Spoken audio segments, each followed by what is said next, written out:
پہلا حق توحید کا۔ توحید کا مسئلہ ایک بنیادی مسئلہ ہے۔ ہر رسول اور نبی نے سب سے پہلے اپنی اپنی قوموں کو اسی توحید کی دعوت دی۔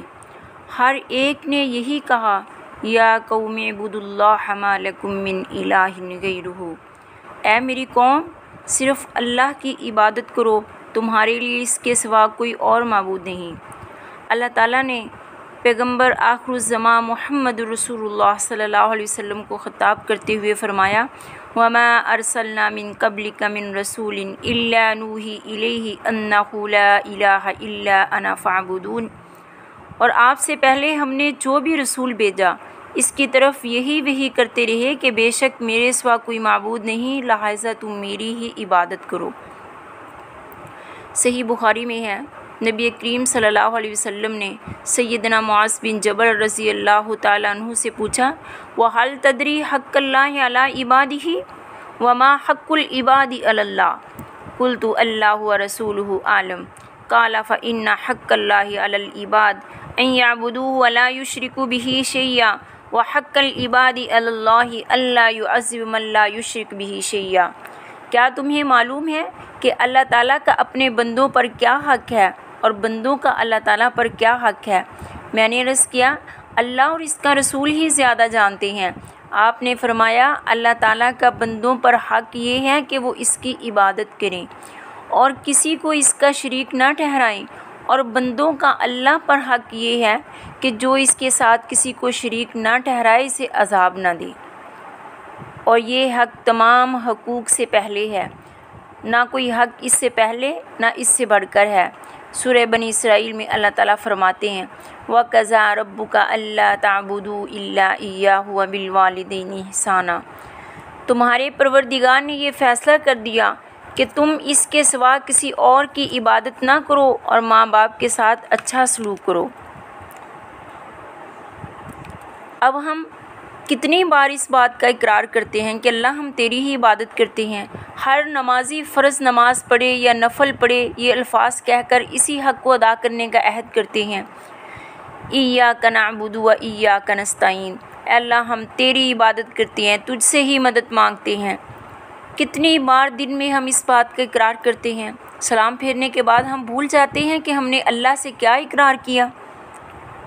عبادت کا مطلب ہے کسی عظیم ہستی کو تمام اختیارات کا مالک سمجھ کر اس کے سامنے اپنی عاجزی، بے بسی، لاچارگی کا اظہار کرنا۔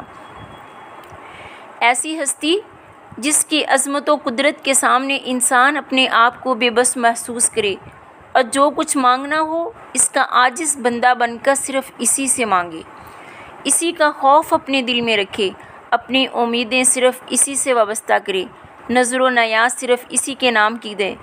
وہ صرف اور صرف اللہ تعالیٰ کی ذات ہے، اور اس طرح سمجھنا اور کرنا یہ اللہ کی عبادت ہے۔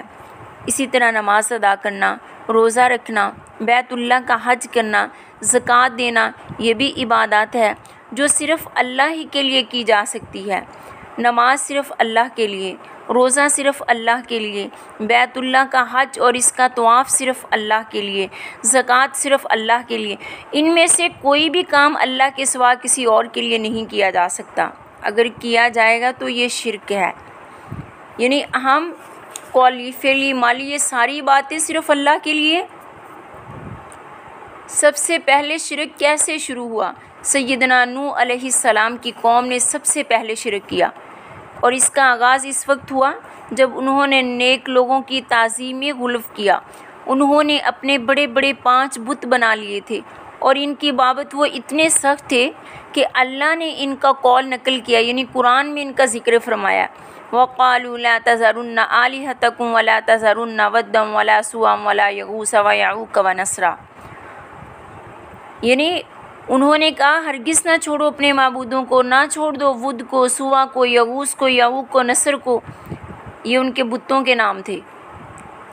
یعنی امام بخاری رحمۃ اللہ علیہ سیدنا عبداللہ بن عباس سے روایت کرتے ہیں کہ یہ نوح علیہ السلام کی قوم کے نیک لوگوں کے نام تھے۔ ان کے انتقال کرنے پر شیطان نے ان کی قوم کے دلوں میں یہ بات ڈال دی کہ ان مجلسوں میں جہاں وہ بیٹھا کرتے ان کی یاد تازہ کر کے، یعنی مورتیاں بنا کر رکھو، انہوں نے ایسے ہی شروع کر دیا۔ لیکن اس نسل کے لوگوں نے ان مورتیوں کی پوجا نہ کی، بلکہ ان کی پوجا اس وقت شروع ہوئی جب مورتیاں رکھنے والے فوت ہو گئے اور لوگ ان کی اصل حقیقت کو بھول گئے۔ امام ابن قیم رحمۃ اللہ علیہ فرماتے ہیں، سلف میں ایک نے کہا کہ جب نیک لوگ فوت ہو گئے تو انہوں نے ان کی قبروں پہ ڈیرا ڈال لیا، پھر انہوں نے ان کی مورتیاں بنا ڈالی اور پھر کافی مدت گزرنے کے بعد ان کی پوجا شروع کر دی، یعنی یہ شرک ہے۔ اللہ تعالیٰ قرآن میں کتنی بار اس بات کو فرما رہے، ان اللہ لا یغفر ان یشرک بہ ویغفر ما دون ذلک لمن یشاء ومن یشرک باللہ فقد ضل ضلالا بعیدا۔ یقیناً اللہ تعالیٰ شرک کرنے والوں کو نہیں معاف کرے گا، اس کے علاوہ جسے چاہے گا وہ بخش دے گا۔ اللہ تعالیٰ کے ساتھ شرک کرنے والا بہت دور کی گمراہی میں مبتلا ہے۔ ایک اور مقام پر اللہ تعالیٰ فرماتے ہیں، اِنَّهُ مَن يُشْرِكْ بِاللَّهِ فَقَدْ حَرَّمَ اللَّهُ عَلَيْهِ الْجَنَّةَ وَمَأْوَاهُ النَّارُ وَمَا لِلظَّالِمِينَ مِنْ أَنصَارٍ۔ جو شخص اللہ تعالیٰ کے ساتھ شرک کرتا ہے تو اللہ نے اس پہ جنت حرام کر دی ہے اور اس کا ٹھکانہ جہنم ہے، اور ان مشرکوں کا وہاں کوئی مددگار نہیں ہوگا۔ دنیا میں تو اپنے اپنے حمایتی بنائے ہوئے ہیں نا، قیامت والے دن ان کا کوئی حمایتی نہیں بنے گا، کوئی انہیں اللہ کے عذاب سے نہیں چھڑا سکے گا۔ سیدنا ابو ذر غفاری رضی اللہ تعالیٰ عنہ فرماتے ہیں، نبی کریم صلی اللہ علیہ وسلم نے فرمایا، میرے پاس جبرائیل علیہ السلام آئے، انہوں نے مجھے بشارت دی کہ میری امت میں سے جو شخص اس حال میں مر گیا کہ اس نے اللہ کے ساتھ کسی کو شریک نہیں ٹھہرایا ہوگا تو اس کے لیے جنت ہے۔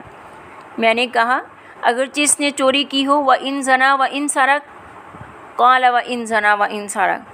جبرائیل علیہ السلام نے کہا، ہاں اگرچہ اس نے چوری کی ہو یا زنا کیا ہو۔ اب یہی سوچ رہے ہیں کہ شرک کتنا بڑا گناہ ہے، جب تک انسان معافی نہیں مانگے گا تو اللہ اس کو معاف نہیں کریں گے۔ شرک کئی کاموں میں ہوتا ہے۔ اللہ کے سوا کسی دوسرے کو سجدہ کرنا شرک ہے۔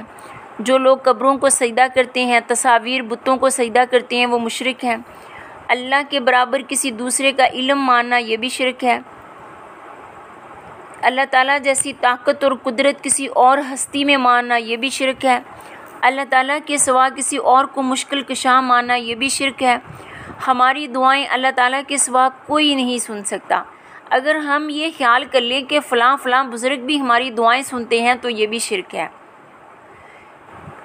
اللہ تعالیٰ قرآن میں فرماتے ہیں، اللہ الذی خلقکم ثم رزقکم ثم یمیتکم ثم یحییکم هل من شرکائکم من یفعل من ذلکم من شیء سبحانہ وتعالی عما یشرکون۔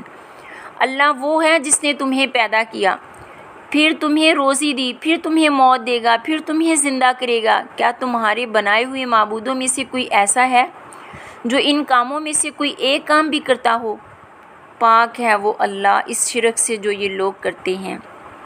لا الہ الا اللہ کے صرف الفاظ کہہ دینے کافی نہیں، اس کے معنی بھی جانے ضروری ہیں، اور وہ معنی صرف زبان سے اس بات کا اظہار کر دینا نہیں ہے کہ اللہ کے سوا کوئی حقیقی معبود نہیں، بلکہ ان الفاظ کی روح معلوم ہونی چاہیے، ان کی گہرائی جاننی چاہیے۔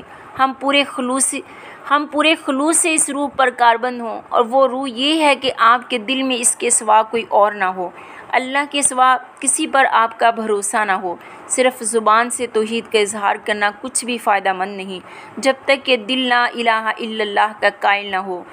زبان سے کہہ بھی دیا لا الہ تو کیا حاصل، دل و نگاہ مسلمان نہیں تو کچھ بھی نہیں۔